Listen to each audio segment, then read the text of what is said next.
I'd like to start by acknowledging the traditional owners of the land upon which we're meeting today and pay my respects to elders past, present and emerging. My name's Tom Simonson, the CEO of the Victorian Healthcare Association. Good afternoon and welcome to the third in our series of Catalyst for Change webinars. In the first webinar, we looked at introducing the change framework. In the second, we looked at setting your direction. In this third webinar in the series, we'll be looking at implementing change. Hopefully you all have a copy of the playbook. It has been shared with your CEOs and communications teams and is also available on the VHA's website. Also on the website, through our Wire portal, will be recorded versions of these webinars in due course.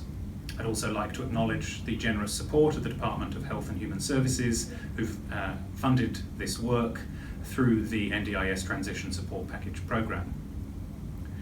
We all know of the enormous range of changes and reforms that the sector is currently going through, particularly in areas such as the National Disability Insurance Scheme, but also in aged care and other areas.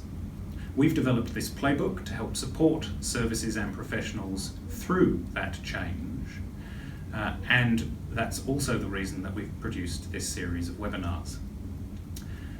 The great news is that whilst the playbook focuses specifically on the NDIS, because of all of the reform that is going on, it can be used to support any kind of change in an organisational context. With me today is Claire Edwards, author of the playbook and the change expert who is supporting us through this series of webinars.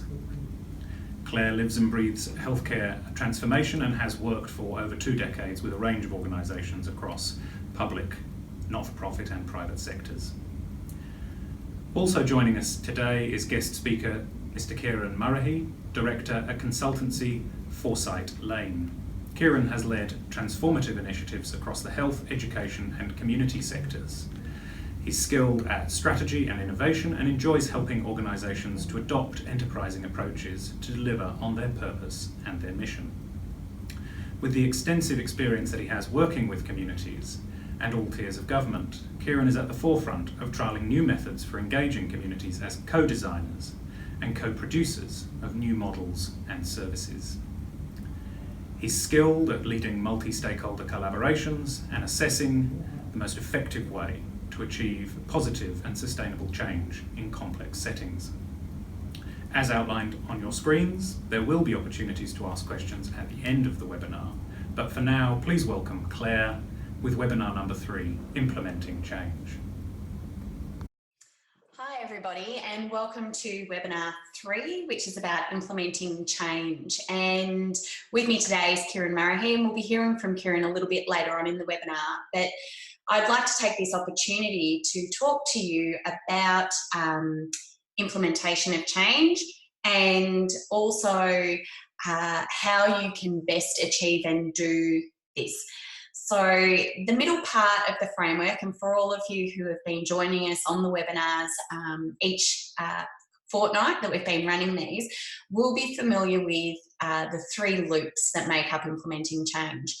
Implementing change is about the infinity loop, the influence loop and the impact loop.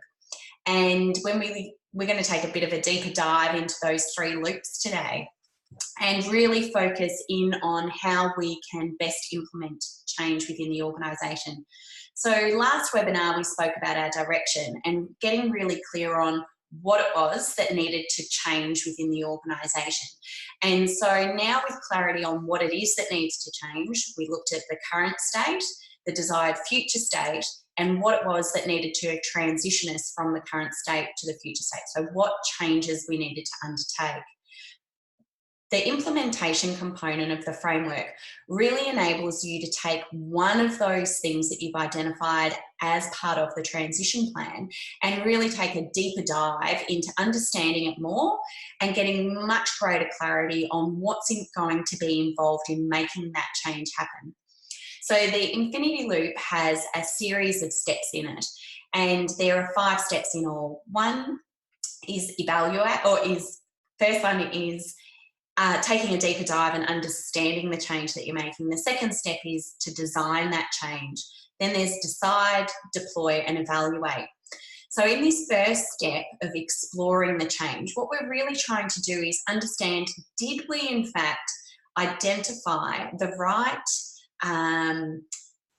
opportunity that might exist for change? Did we identify the right gap that we were trying to fill? Or did we in fact identify a problem or a challenge that the organisation might be experiencing that you would value a solution for? So we've gained clarity on, are we solving a problem? Are we filling a gap? Or are we leveraging an opportunity? And as a result of that, as part of the direction work, we've also come up with a range of measures and metrics about what would be different if we did solve that problem, fill that gap, or leverage that opportunity. And Dr. Emily Vestige, who joined us in the last webinar, gave us some really great insights into ensuring we are writing really strong goals and capturing the right metrics that are important to the organisation, so that you know that the change that you're making, in fact, is making the right difference. So we went through that process last week. So in this explore phase, we're really going back to those grassroots, saying, what was the problem? What was the opportunity, or what was the gap? What were the measures of success if we were able to solve that? And have we, essentially at this explore phase, what we're trying to come up with is what we would call a hypothesis. And this could be a strategic hypothesis, an operational hypothesis, but it's our best guess, saying, if we fix this, this will now be different. If we find a solution to this problem, this is what will result. This is the result that we're aiming to achieve. And so we're just wanting to validate and check, have we in fact understood the problem correctly?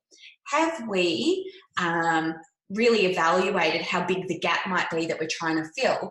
Have we really understood all of the opportunities that might be able to be leveraged as a result of this? And therefore, what we say we're going to do, is that the right what to then now really do a deep dive on about how you're going to implement that change. And that's what implementing change is about. This infinity loop is about how are you going to implement what you've decided needs to change. So that first step is explore. So it's really just a rigorous test on, is what you've understood, are the assumptions that you've put in place as part of that direction piece, do they still hold true and are they valid? The next step in the process is design. And at this point in time, this is where we go, well, what ideas do we have in relation to how we might implement that change? And so if your change was, if the what you needed to do was to generate a way to communicate to clients a new service that you might be offering under the NDIS, then how might you go about that? And I'm sure that you could come up with hundreds of ideas about how you could communicate a new service that you've created through the NDIS to your clients. You might say we could do podcasts, we could use social media, we could do flyers, we could do letterbox drops. You could go through a whole raft of ideas that you're coming up with. So in this design phase, we're going through a range of steps. One is about ideation, coming up with as many ideas as possible about how we could implement that change, all the things that we could do around that. Once you've come up with a range of ideas, what we then want to do is segment those ideas, because not all the ideas are in fact created equal. And so in terms of segmenting ideas, there's two steps that we're going to take here. One is, and the first step that we're going to take is, we want to ensure that all the ideas that we're going to put through to the next phase, which is design, are desirable, feasible, and viable. And we're going to do it in that order. Because if an idea isn't desirable, there's no point in checking out its feasibility and its viability. Because we know that for anything to change, people need to behave differently. So if an idea is not desirable, people are not going to change their behaviour. They're not going to behave differently as a result of that idea being implemented. So desirability is testing with anybody that's going to be impacted by that idea, its desirability. So you want to test with your clients. If we were to do a flyer about our new service, would you read it? Is that how you like to receive information? what's the best way to receive information? So you're testing the desirability with clients. You also might be testing desirability with staff to say, is this how you want to communicate our new service to clients? Does this fit in with how you communicate services now? So you're testing desirability with staff. You may also have someone that's funding this activity, and therefore you might need to fulfill some of the objectives that they've set. So is this desirable for whoever is funding this activity or this action to be taken? Once an idea passes desirability, it moves into the feasibility stage. And feasibility is all about, can it be done? So do you have the skills? Do you have the time? Do you have the resources? Do you have the internal capability, in fact, to implement the change? So if it was to develop a newsletter promoting a new service, do you have someone with the skills to design a newsletter that's going to look attractive? Do you have someone who is able to look at the content of that letter and say that the way it's worded is going to be understood and is relevant to clients? So there's a whole series of things that you need to look at in terms of feasibility. And if those skills or those capabilities don't exist within your organisation, can they easily be accessed? So is it easy for you to be able to find someone else that might have those skills or capabilities that could assist your organisation to implement the idea?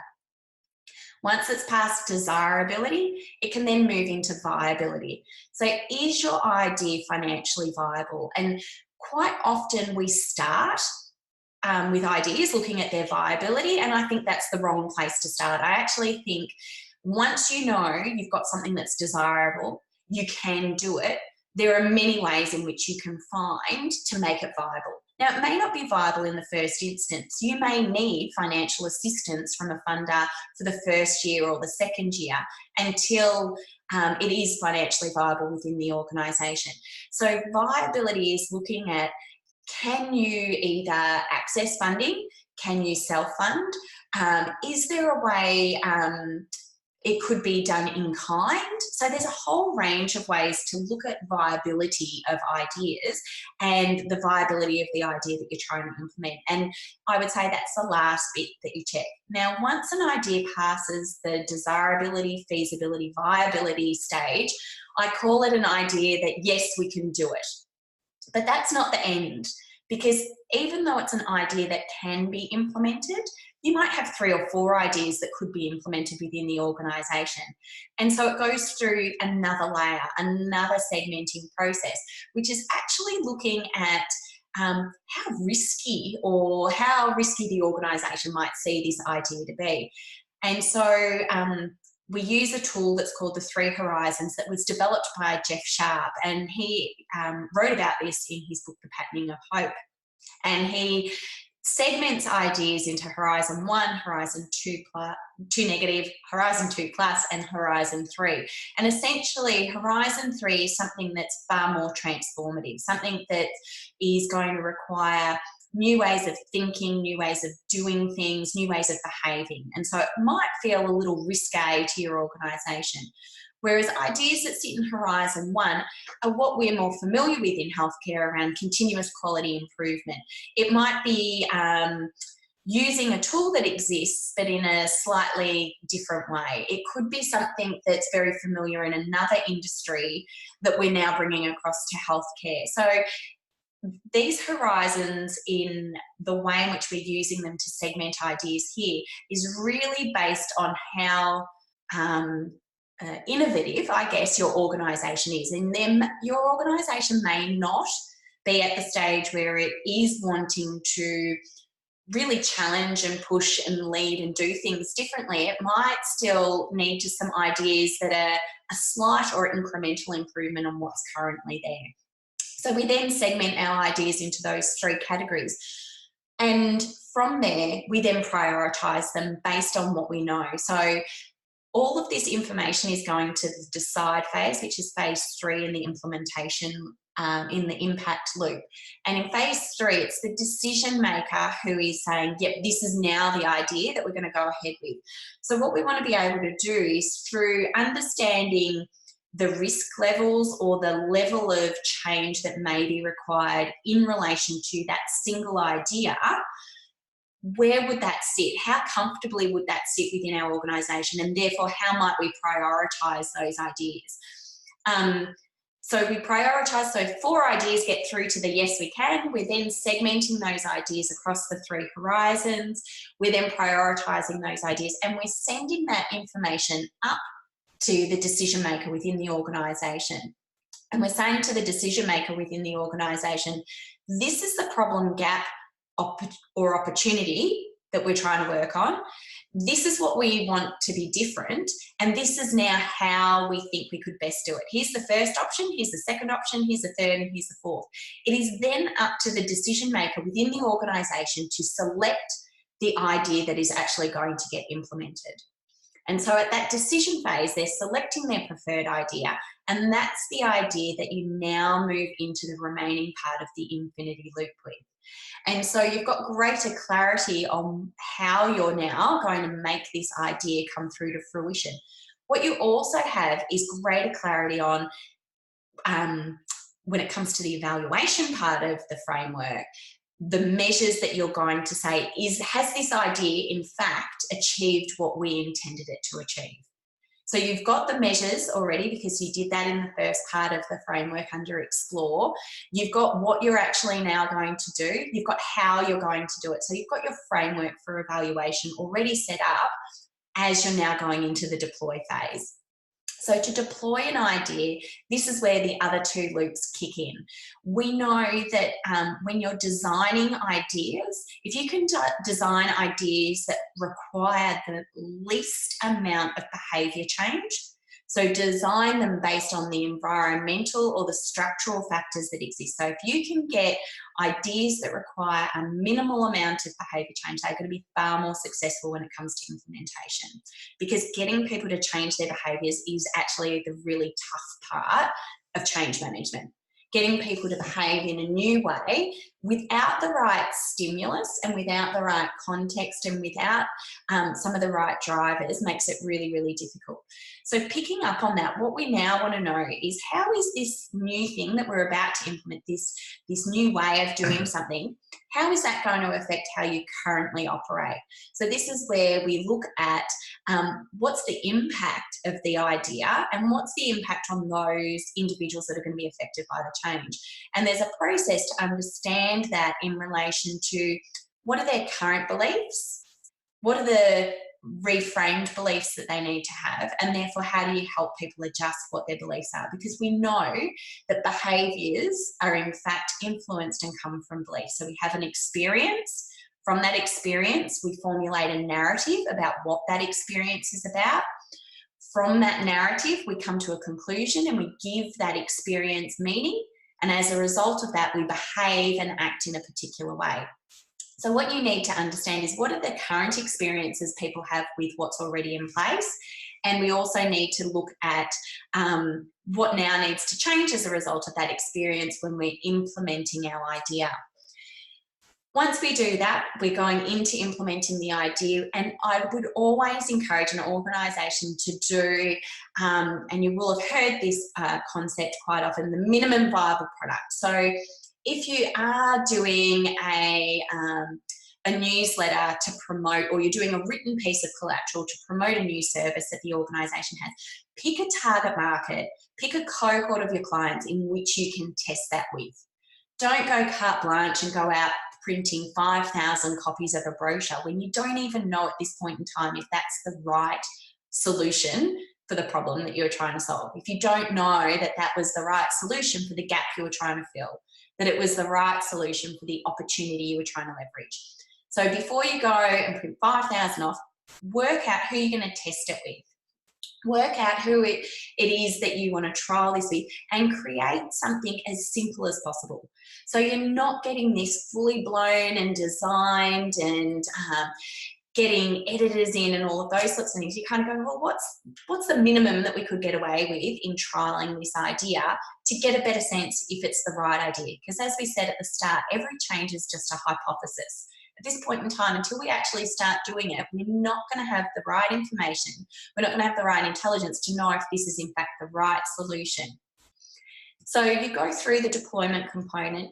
The other thing that comes out at the other side of deployment is actually what is the behaviour change that's required from individuals. And as I said, if you've designed your ideas really, really well, we're looking at small behaviours, small changes that people might need to make.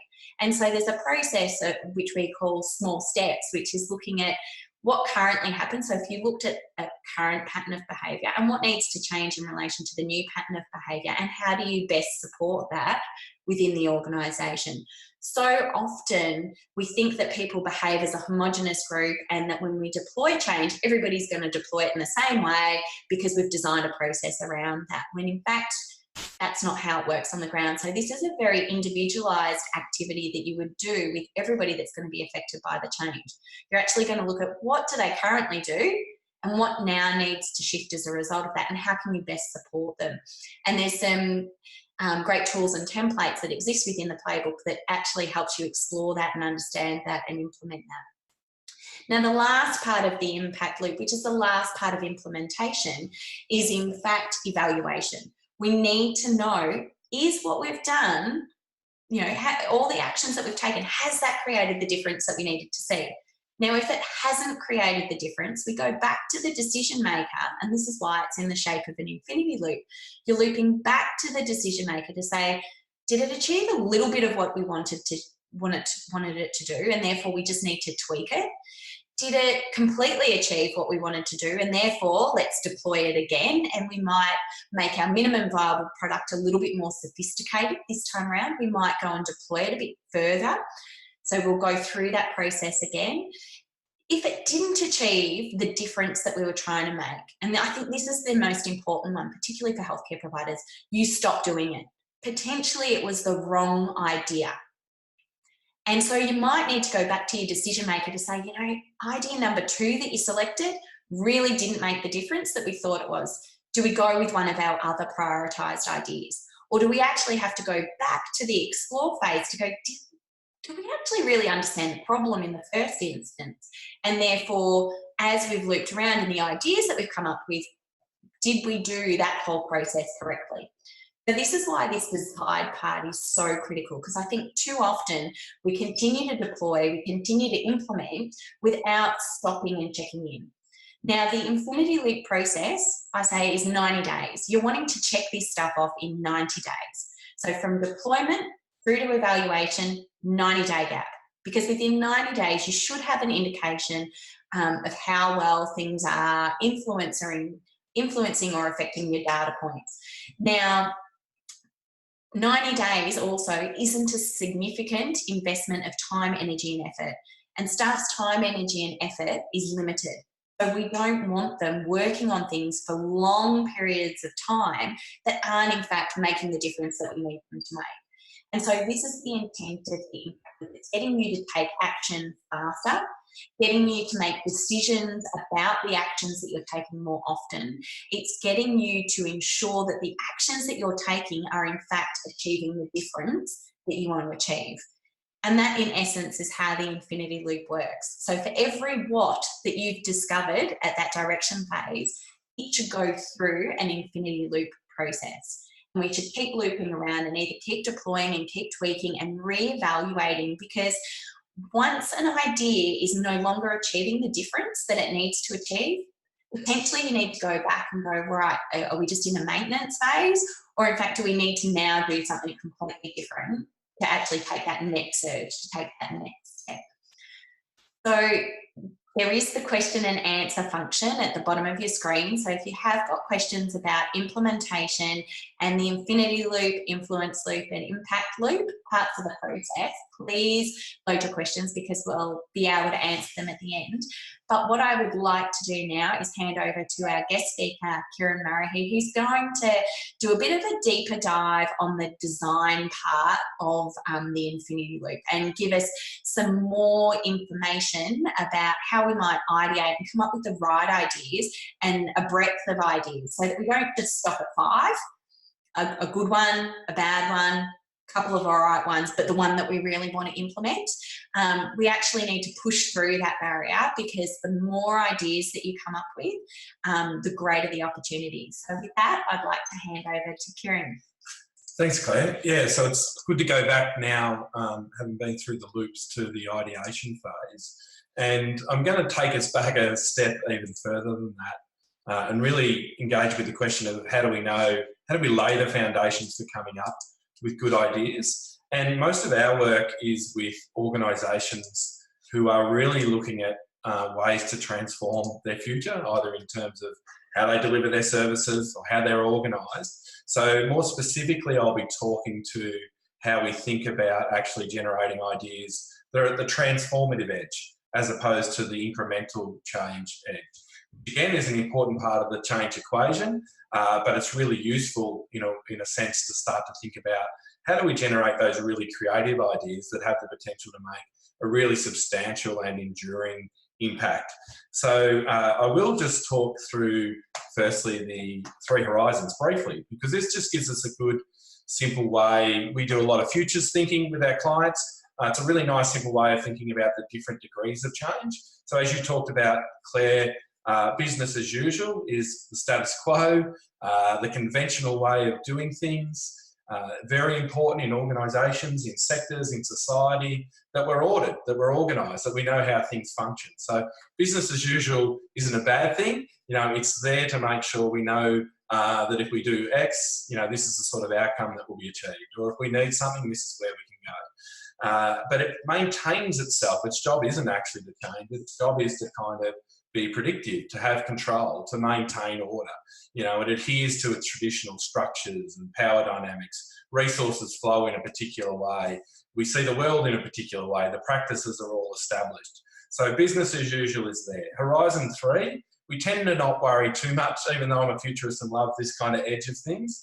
For our clients that are coming up with ideas, Horizon 3 is more of a bit of an inspiration space, but it's not really where the change is going to be happening necessarily in organisations. The really interesting space is this Horizon 2, which is the transition space between where we are now and where we might be in 5, 10, 15 years.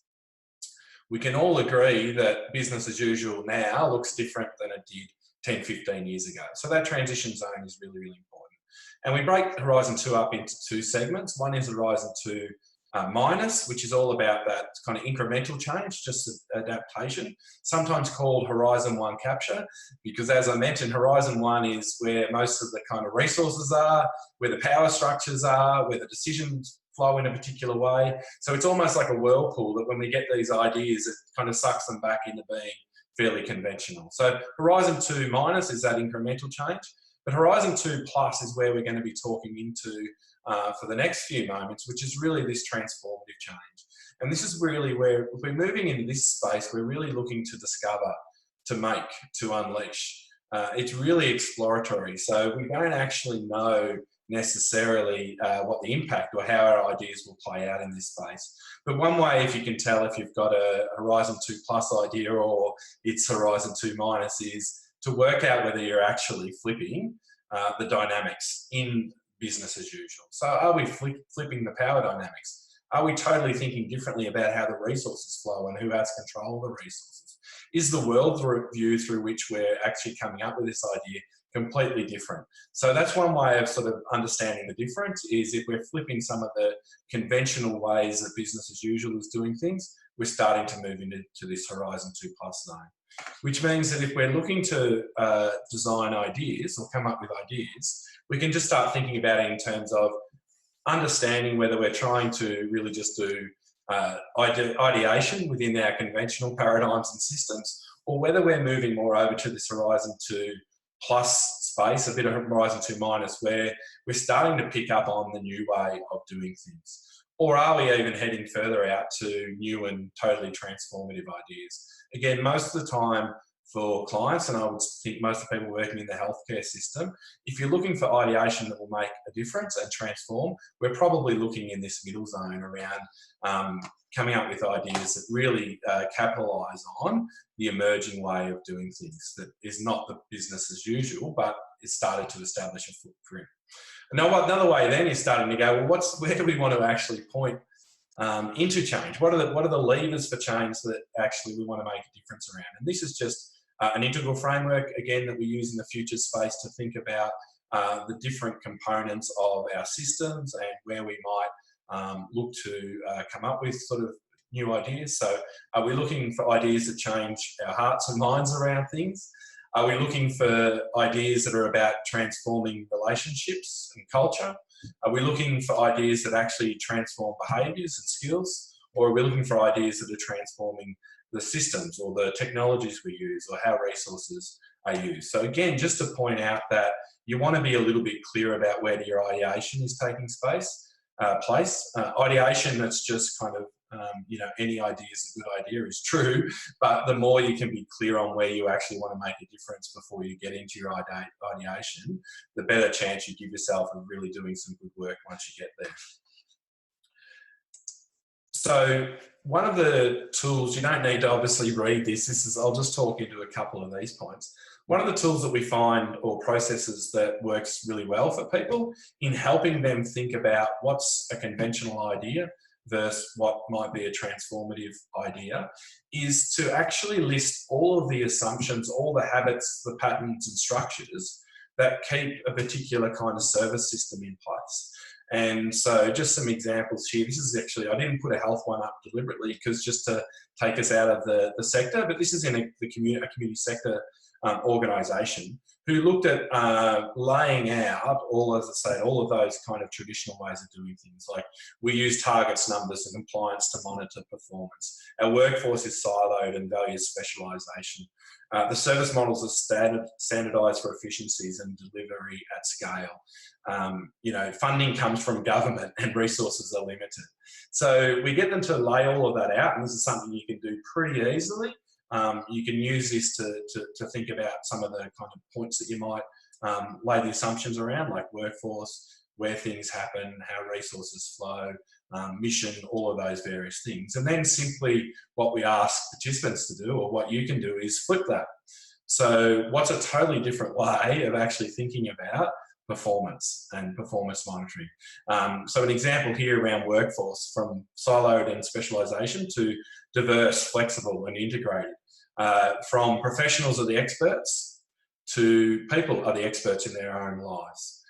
So again, with funding comes from government to we tap into the broad range of resources available in a globally connected world. So all we're trying to do here, in a sense, is lay the foundations that enable us to think in different ways when we get into the ideation phase, because our mind is a pattern-making machine, and if we don't, if you like, have some interventions to almost make explicit what those patterns we will most likely ideate around are, and say, well, we need to ideate to a new reality or a new possibility, we find the ideation tends to stick in the pretty conventional state. So it is really useful to, as I say, do an intervention, do a process that helps you kind of at least start to understand the future that you're looking to ideate around. And is that it? Yep. So that's probably a good space to leave it now, because I know there'll be some questions, and we haven't got into some of the specifics around processes for ideation, but I'm assuming we'll get a chance to kind of pick up on some of that now. We just wanted to, as I say, lay the ground for the difference between ideation for conventional and ideation into transformative unconventional. So I'll just head down and see if there's any questions that have been loaded up at the moment. And one question that I have, Kieran, when you were talking about and talking through the domains of transformation, one of the things that came up for me was that seems also like a really great tool or a great way to start to think about where it is that you're trying to make the difference, and therefore how you might build out some of the metrics that you would use to go, well, what would we want to see different in culture, and how might we measure that? What would we like to see different in terms of hearts and minds, and how might we capture that? Is, how do you use, I guess, some of that framing in a more practical sense to help guide people around their idea generation or support them in that? So how could they use, I guess, even that as an orienting piece more meaningfully? Yeah, so maybe I'll answer this by getting into a little bit of the process then of ideation for people, because your idea generation, you can do it in a single session, and I'll talk about how you can do that. But really, you're wanting to be doing your ideation probably over a week or 2 weeks, where, as you say, you might be kind of understanding, exploring the issue firstly, going, these are the leverage points, we want to transform hearts and minds or whatever. You're starting to just build a prompt, in a sense, for your unconscious, your creative unconscious, to start to generate some new ideas. And so I would suggest at this point in time, what you're trying to do is, once you've got and you're using those domains, is not kind of get too worried about the detail around it. It's really just creating the conditions upon which you can do some good ideation. So we would generally recommend that once you get to that point, the other trap that often you fall into is you're then starting to cast way too far forward into the implementation phase. We've got a program called Crazy Ideas College where we do this with young people, and this applies to both adults as well. But with young people, the greatest inhibitor of actually their creativity, which is natural to all of us, is, well, if I say this idea, what's my peer across the other side of the table going to say? And that's one of the things that we really need to make sure that we leave aside through the ideation process, is not the kind of the person on your shoulder saying that idea is no good. This is the space where, if you've done really good exploration discovery, you can trust that all of your ideas have substance. They're useful in some regard. And so that's why that kind of diarisation process works pretty well, because it's not about the first idea, and it's not about saying, oh, is this implementable, desirable, feasible at this point? It's just getting as many as you can. It's about quantity. It's about diversity and the number of ideas at this point in time. And it's not about judging them as you come up with them. So I think one of the things I would kind of caution is trying to overlay too much thinking at this point in time. In a sense, we've done the thinking around where we want to make change. Now we need to let our creative subconscious kind of do its job, and we just by having those domains up front, they'll act as prompts. That's all you're looking for at this point in time, is prompts for ideation. And as I say, I'll talk more specifically maybe in another question about how you can do that in specific processes. But do your work around exploration, discovery, give yourself some prompts, and then kind of trust yourself, and don't get too far down the track, and just get as many ideas over that week or 2 week period. Yeah, and I love that. That don't judge too early, because even within the infinity loop process, there's a time and a place for that, and that's not when you're generating the ideas. And I think that's a really important takeaway that people need to hear, because I think in healthcare we're very, very quick to do some of that judging and going, oh, but we can't do that because of this, or oh no, we haven't got funding for that. Don't worry about that, because if the idea is kind of the right ideas will bubble up to the top, and where there's a will, there's a way, I think, sometimes, and you don't want to quash those ideas or miss out on an opportunity for a brilliant idea because there is a level of judgment or pre-decision making, I guess. We've got a specific decide phase. Wait till we need to decide and let those juices alone. Yeah, the other thing I'd add to that, probably, Claire, is that to actually be, when you get to that edge of kind of implementation of ideas, if the ideas don't have juice or excitement behind them, actually you'll find people won't have the will to actually make them happen. So this is why, again, we encourage people at this point, even if you're going to come back to an incremental change, the juicier you can make your idea generation, you can just then trust the back end of the process is going to bring you back to somewhere that's viable. But what we do find is those who don't kind of break free from the conventional ways of seeing possibilities end up with ideas that really have nowhere to go with them. So the more, if you like, outlandish your idea can be, trust that you'll be able to bring that back to a really pragmatic space.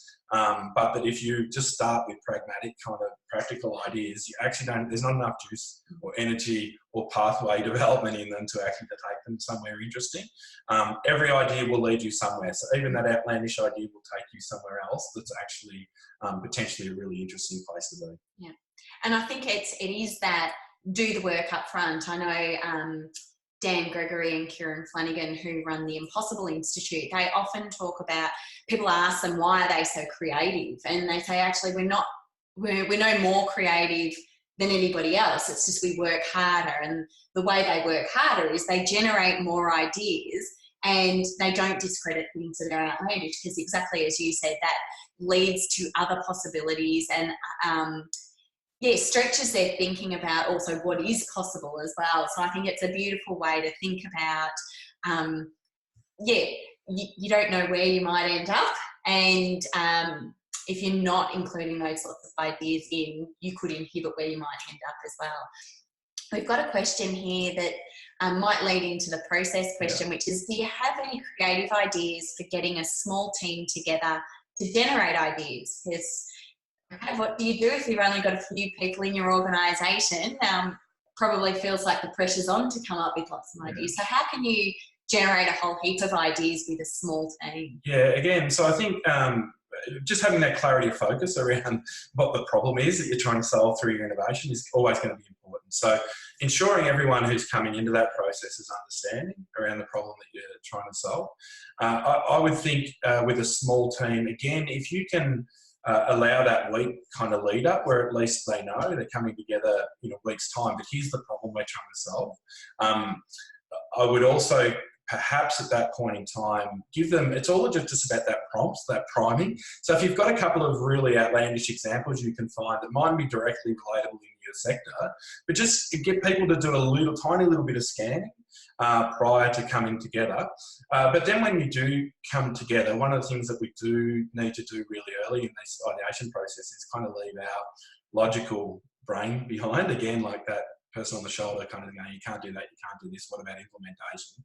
We needed to run, if you like, some little simple warm-up exercises that, again, it's not about the output from them, but it's just about getting your team into the right space and people into the right space. So there's lots of, different creative kind of warm-up exercises, like you can say, give us 5 ways to solve this impossible challenge. You can get people just to walk out in nature and see what have you noticed that stands out against its context, and get people to talk into that. Oftentimes we'll get small groups to start by creating a superhero, which is, just gets, again, with magazines, just cut it out, start, build it. And the purpose is just purely to take them out of the everyday and the orthodoxy of their thinking. And then they can start to go, we start the ideation process from, right, imagine we're this superhero. What would this, with all these superpowers, how would this superhero, which is now us, solve this problem? So essentially starting with making sure that you've got people in the right space by having the right problem, giving them a chance to do some scanning, asking them to bring ideas in the room. But even if they haven't done that, get them warmed up for the creative, making sure those skills are coming to the fore. And then the process, which would be called sort of group storming, as opposed to just sort of the brainstorming. And the process here is that you want to, so let's say you've got 10 or 12 minutes of kind of ideation at this point. And again, the rule being the more ideas, the better. There's no bad idea. Every idea will lead you here. So making sure people understand that. Every idea will go on a single post-it note, so you're trying to fill up your table. But you move between a rhythm of individual ideation and group ideation. So as I said, innovation thrives on density and diversity, and ideas will lead you somewhere. So you will start by, and doing this again in silence. Silence is really important to this. But you might say, okay, we're going to generate as many ideas as we can individually, 1 idea per post-it note, 5 minutes in silence. Now, some people will really struggle with that, and it might take them 2 or 3 minutes to get moving, but others will just be flying, and that will kind of encourage some people to just get moving with it. But the reason we do it individually is that the minute you have someone up on a whiteboard and has an idea, well, our mind's a pattern-making machine. Everyone else has just converged into that way of thinking about how to solve the problem. So we need to allow that space for individuality and creative thinking individually. The silence kind of, in a sense, encourages us to sit with the awkwardness of allowing the creativity through long enough that kind of creativity gets generated. So then after 5 minutes, you'll get people to share their best 3 or 4 ideas. And you'd say, give us your 3 or 4 most outlandish ideas. During this sharing time, you keep generating ideas. So you don't stop. If someone says something and it gives you an idea, write it down. That's now another idea down there. Move again into it might be a shorter time frame, 3 minutes individual time, come back, share again, all right? And write more ideas. So you could just run that rhythm twice of individual, group, share, individual group share, and get your ideas, and kind of then move into some sort of segmentation process that you talked about. We get people to segment at that stage because we're not making a final decision around, right, choose the really bold, the ideas that you'd be really excited on working on, and choose the ideas that are going to make a big impact. And so if there's 50 ideas on the table, you might end up people selecting 3 each with 12 in the middle. And then you can run a more detailed kind of process around selecting the most interesting ideas. But that's one simple way of having a team work through that process. And I think what you've just raised is a beautiful way. There's definitely some ideas within the playbook about how you can do ideation and the process that you can follow. But I think what we've heard and what we've said about the playbook, the beauty of this is that you can add new tools and new techniques and new processes to the playbook, so it becomes your playbook and it's enriched and enlivened. And so you've just heard from Kieran about some different ways in which you can really enhance that ideation part of the process, that first part of that design part of the process. And so I think it's really important that you'll have ideas around that too, and you'll have had experiences that you can also insert into the playbook. Heading over to another question that we've got here is, where have you seen behaviour change programs work the best? And so a lot of the work that sits within the playbook has been premised on the behaviour change programs and work that have been completed by Professor B.J. Fogg from the United States. And so he created a program that was called Tiny Habits. And what he recognised as a result of tiny habits, and we've borrowed from that by using small steps as a process, is that when you actually start to understand the trigger that occurs before the behaviour, you're in a better position to start to influence that behaviour. And so the work that BJ Fogg has done is actually predominantly in healthcare. It's also been done in community sector organisations, where he gets individuals to identify a trigger in which he then will insert the new behaviour. So an example of this would be and I'll use just a practical example that we might have in our own lives, is you might want to drink more water each day. And so you make a commitment to say, right, this is the difference, and I want to be drinking more water every day. And that's actually quite hard to do. And so what he would say is, what's a trigger that would enable you to start the process of being able to drink more water each day? And so he might say, do you drink a lot of tea or coffee? I go, yeah, actually I drink tea and coffee. So he would say, okay, every time, so you create a narrative that says, right, every time I turn the kettle on, I'm going to fill a glass up with water. And that's the only action that you're going to take. So every time you turn the kettle on, you go and fill a glass up with water. And the premise that sits behind his behaviour change program is, if you get the right trigger and then instigate the smallest tiny habit that you can do.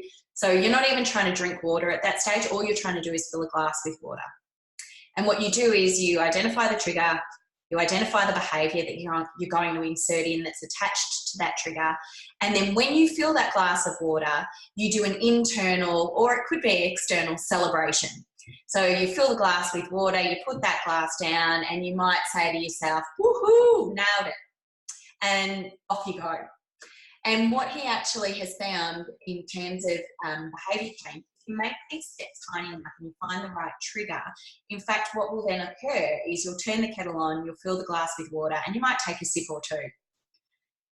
And then you're doing the reward of, woohoo, I've done it. And then you keep that pattern going. And after a period of a week, your trigger that you've got, if you've picked the right trigger and you've got the small, correct, tiny behaviour, the sustainability of that actually increases. So it's looking at, if you were looking at getting people to do something different in the workplace, it might be how they answer the phones. So phone rings might be the trigger, and then what's the prompt that gets them to answer the phone differently, or to say a new narrative that you might need introduced in the organisation. He also talks about the importance of, once you've identified the trigger, the desired behaviour that you want to do, and the celebration, anytime you think about that behaviour, so even if you're not going to get a cup of tea, but you're going, oh yeah, when I turn the kettle on, I'm going to fill a glass with water, he says to celebrate that. And what you're in fact doing is you're priming your brain for rewarded behaviour. And each time you prime your brain and reward it for its behaviour and its thinking, it actually starts to ingrain more habitual behaviour. And so it's using that concept that BK Fogg came up with that said, actually, if you keep doing this process of identify the trigger, find the tiny habit, reward the tiny habit every time you think about it, you'll actually increase the likelihood and therefore start to transition your behaviour. And he often talks about it's not about stopping a negative behaviour, and it's often not about stopping the behaviour, but it's in fact about crowding out undesired behaviours or old behaviours that need to be replaced with new ones. So it's about this kind of crowding them out and crowding them out through rewarding those. And what you might find is some of those negative or habitual behaviours that you go, oh, I wish I never did. I'd like to thank you all for your time today, and also to thank Claire and Emily for taking the time to share their knowledge, insights